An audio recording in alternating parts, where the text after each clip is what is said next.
রংপুরে পীরগঞ্জে ক্ষতিগ্রস্ত দিনমজুর সিদ্দিকুর রহমানের পাশে দাঁড়ালেন দারুস সালাম ফাউন্ডেশনের চেয়ারম্যান আব্দুস সালাম। এ সময় ক্ষতিগ্রস্ত পরিবারের জন্য নিত্য প্রয়োজনীয় সকল আসবাবপত্র বিতরণ করা হয়।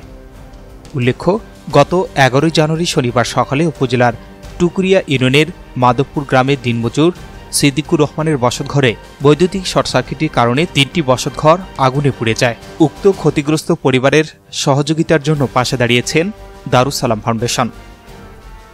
এ সময় দারুস সালাম ফাউন্ডেশনের চেয়ারম্যান বলেন, আমরা সবসময় অসহায় ও ক্ষতিগ্রস্ত পরিবারের পাশে আছি এবং থাকব ইনশাআল্লাহ।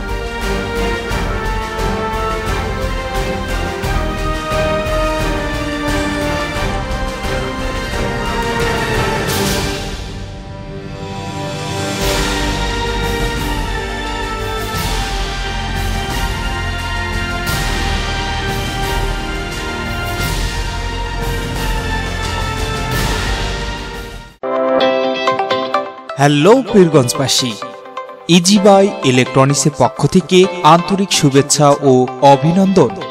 আপনার পরিবারের জন্য দারুণ অফার নিয়ে এসেছে ইজি বাই ইলেকট্রনিক্স।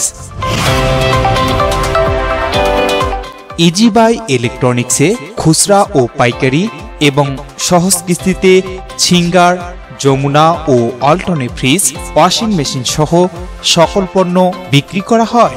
তাই আর দেরি না করে আজই চলে আসুন ইজি বাই ইলেকট্রনিক্সে।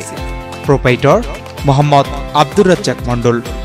স্থান উপজেলা পরিষদের পশ্চিম পার্শ্বে, জামতলা রোড, পীরগঞ্জ, রংপুর। আলম সার প্যালেস, এখানে TV, fridge, rod, cement, shallow machine ও পাওয়ার টিলার সহজ কিস্তিতে বিক্রি করা হয়। Proprietor Mohammad mister Alam. স্থান খালাসপীর, পীরগঞ্জ, রংপুর।